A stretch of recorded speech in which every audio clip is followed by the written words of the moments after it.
Games usually propose us the core game mechanics and objective pretty early in the game. This allows the player to be engaged with the game and familiarize themselves with the gameplay. As long as the experience is challenging or entertaining, the other aspects of the gameplay are treated as a bonus. Because of this, the importance of narrative is often overlooked. Portal is a game series that flawlessly contextualizes the environment through narrative storytelling. Grab a cup of coffee and let's dive into the pillars that make Portal special beyond its inherent puzzle-based gameplay. Because today, I'll be unpacking its remarkable storytelling ability with an in-depth commentary on how Portal 2 perfected immersion. Most games in modern day have a story that is wrapped around the gameplay. They offer lore, properly constructed stories, cinematics, and attention to detail. A game with passionate director and producers would at least attempt to have all of those aspects in their game, but few have come close to how Portal 2 sets up the story for us. In other story-heavy games, you might find your actions to be scripted. Sometimes the interface breaks the illusion and weakens the experience. For example, tutorials in games are often separate from the narrative, but Portal has found a way to communicate the basic mechanics and notes for the player without breaking the immersion at all. Let's take a look at Portal 2's intro so we get more clarity into what I'm exactly talking about. Do you understand what I'm saying at all? Does any of this make any sense? Just tell me, just say yes. Okay, what you're doing there is jumping. You just jumped. But never mind, say apple. Apple. Okay, you know what? That's close enough. Just hold tight. As you can see, the tutorial is integrated into the story as an event that actually occurred. It contributes to the narrative and is not separate from the narrative experience at all. This isn't just the case for the tutorial section, it's the same for when the Portal introduces new mechanics. Normally, it would be difficult to blend in such information about game mechanics through the narrative.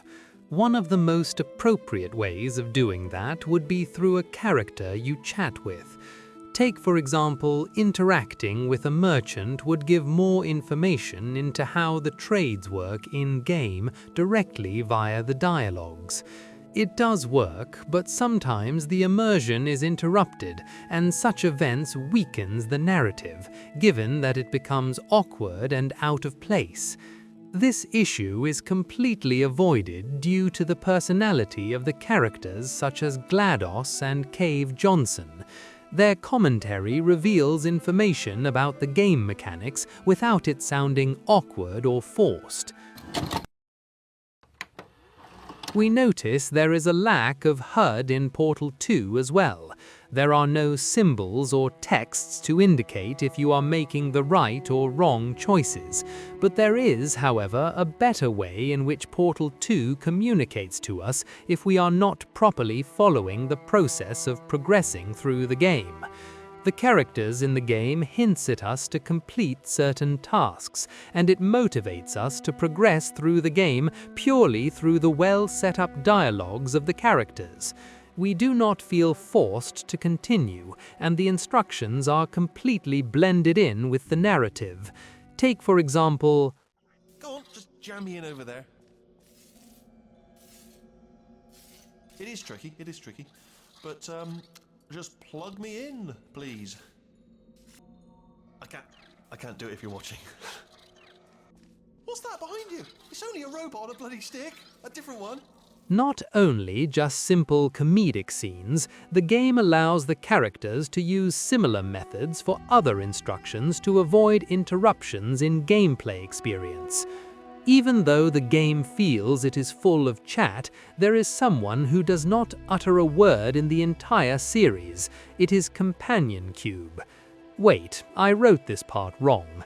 Yes, I am talking about Chell, obviously.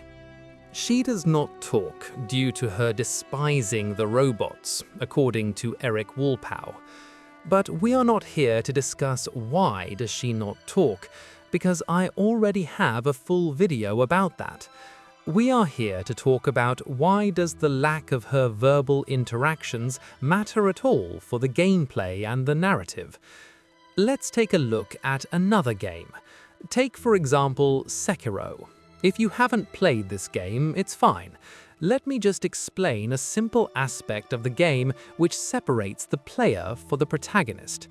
In Sekiro, the protagonist has most control over his verbal communication and decisions, so naturally there could be a few things he speaks that the actual player who is playing the game may not have agreed with or found it fully relatable.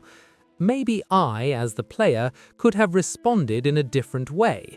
Maybe I, as the player, could have made another decision. Maybe I, as the player, agree with everything Sekiro does on his own because he is so cool and I am a weeb. This is not a problem with Portal, as every decision Chell makes is under our control. The player is not separated from the protagonist in Portal series. Although that is true that this makes the game way more immersive and it makes us relate to the protagonist a lot more, but Portal 2 is a linear and scripted game. It is also very fascinating how, even though we have so much freedom, everyone who has played Portal will end up in the same sequential events. Portal is genius.